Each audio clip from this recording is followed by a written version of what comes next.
Bismillahirrahmanirrahim. Assalamualaikum warahmatullahi wabarakatuh. Alhamdulillah rabbil alamin. Assalatu wassalamu ala asrafil anbiya'i wal mursalin Sayyidina Muhammad wa ala alihi washabihi ajmain, amal ba'du. Sahabat fillah atau ukhti fillah yang dirahmati Allah, semoga senantiasa kita selalu ada dalam lindungan Allah Subhanahu wa taala dan selalu ada dalam keridhaan Allah Subhanahu wa taala. Amin amin ya rabbal alamin. Apa kabar semuanya sahabat fillah? Semoga kita semua ada dalam keadaan sehat walafiat ya. Amin amin ya rabbal alamin. Baiklah sahabat fillah yang dirahmati Allah. Insyaallah Umi akan sedikit menjelaskan atau memaparkan tentang meraih petunjuk cahaya pelajaran dari obat dari Al-Quran ya. Meraih kemuliaan hidup bersama Al-Quran.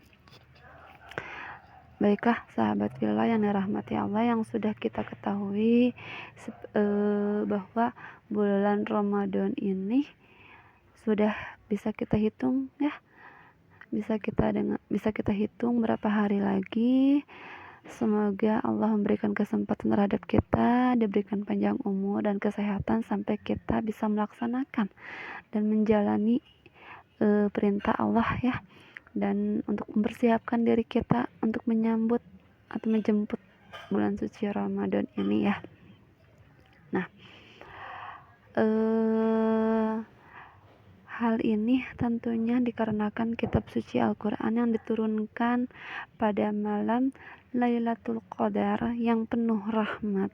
Kitab suci Al-Quran adalah kitab suci yang memiliki kemuliaan, yang berisi tentang petunjuk kehidupan, pengarah langkah pijakan setiap amal, tolak ukur serta barometer dalam segala hal. Petunjuk Al-Quran digaransi terjamin ya, insya Allah.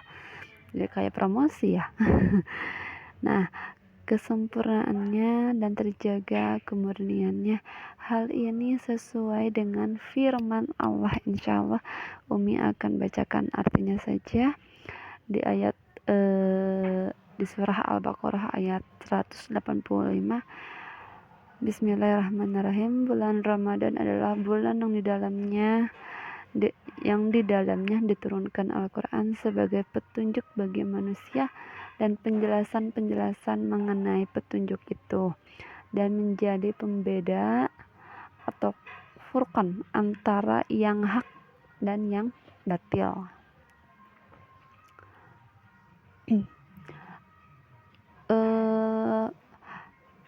Mungkin pernah ya kita merasakan kehidupan yang krisis ya. Nah, adanya krisis kehidupan terjadi ketika Al-Quran ditinggalkan. Subhanallah, adanya krisis kehidupan terjadi ketika Al-Quran ditinggalkan. Nah, mereka kembali jika tidak ada lagi solusi. Berarti Al-Quran sebagai cahaya kehidupan yang seharusnya menjadi pemandu langkah baru diambil ketika tersandung dan jatuh. Umar bin Khattab mengingatkan, barang siapa menjadikan Al-Quran di depannya maka akan membawakan ke surga. Barang siapa membelakangi Al-Quran maka akan mendorongnya ke neraka. Na'udzubillahi min dzalik ya. Semoga kita tergolong umat-umat yang mencintai Al-Quran. Amin. Tentunya ada alasan-alasan yang menjadi dasar utama mengapa kita harus hidup bersama Al-Quran. Yang pertama, Al-Quran memuat segala aturan kehidupan kita, jawaban atas segala masalah. Allah Sang Maha Pencipta yang Maha mengetahui seluruh ciptaannya dan segala seluk-beluknya, yang sangat rinci ya, seluk-beluknya yang sangat rinci, Allah yang paling pantas menentukan aturan. Sebagai sebuah gambaran saja, sebuah produsen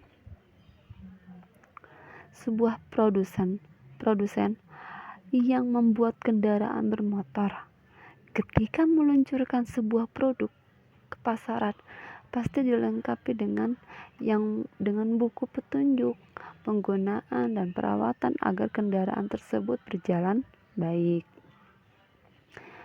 benar, awet, dan bermanfaat secara luas. Nah, bagi konsumen yang patuh terhadap petunjuk, dijamin motor akan selalu awet dan tahan lama serta dapat berfungsi dengan baik.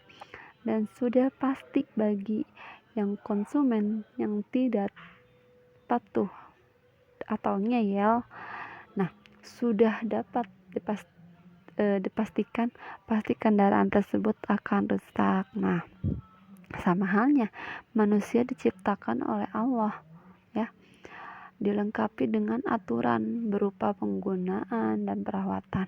Bagi mereka yang tertib aturan, dijamin akan awet, insya Allah, dan akan menuai keberhasilan, lancar dan bermanfaat dunia akhirat. Ya. Dan yang kedua, Al-Quran, petunjuk kehidupan yang terjamin keasliannya, tahan uji dari berbagai penyelewengan, perusakan, pemalsuan, dan pembelokan. Makna hal ini sesuai dengan firman Allah dalam surat Al-Hijr ayat 9 yang berbunyi, kami telah menurunkan Al-Quran dan kamilah yang senantiasa menjaganya. Allah juga berfirman pada surat Al-Fussilat ayat 42 yang bersembunyi, yang tidak datang kepadanya, ya, Al-Quran kebatilan baik dari depan maupun dari belakang. Yang ketiga, terbukti mukjizat Al-Quran mudah dihafal, dipahami, dan tentunya diamalkan. Banyak ulama dan hafiz yang selalu menjaga kemurnian Al-Quran, tumbuhnya mujadid, pembaharu yang mengembalikan kemurnian Islam, tumbuh suburnya. TPA, TPQ, TK Al-Quran, maka satu huruf yang diganti atau dipalsukan, pasti Allah akan membeberkan kejahatan para pemalsu itu. Dan yang terakhir, Al-Quranlah undang-undang kehidupan yang paling pas bagi manusia dan seluruh alam. Berpijak di atas, tidak akan tersesat selamanya. Allah Azza wa Jalla berfirman dalam surah Al-Isra ayat 9, Bismillahirrahmanirrahim, sesungguhnya Al-Quran ini memberikan petunjuk kepada jalan yang lebih lurus. Rasulullah pun bersabda, aku tinggalkan untuk kalian dua perkara yang apabila berpegang kepadanya niscaya tidak akan tersesat selamanya, yaitu Al-Quran dan Sunnah. Ya, wallahu alam bishawab. Ya, itulah mungkin sedikit ya kisaran tentang meraih petunjuk cahaya pelajaran dari obat dari Al-Quran, meraih kemuliaan ya, hidup bersama Al-Quran. Nah, sahabat filah, sebentar lagi kita akan menyambut atau menjemput bulan suci Ramadan. Semoga kita sudah siap bertemu dengan bulan suci Ramadan dan berpegang teguh kepada Al-Quran sehingga kita pun bisa menjalani semua perintah peraturan yang sudah Allah tetapkan. Amin, amin ya rabbal alamin.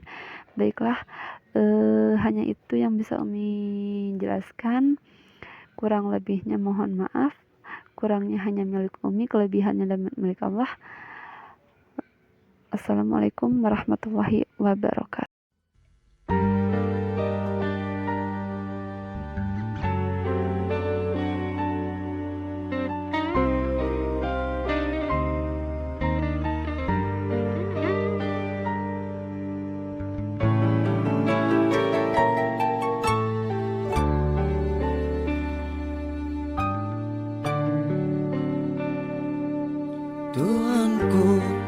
berikan petunjukmu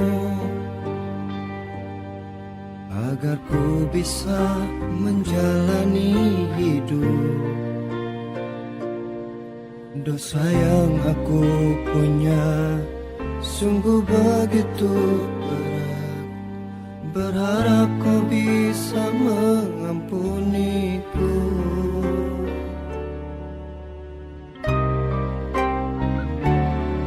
Tuhanku, kuatkanlah hatiku.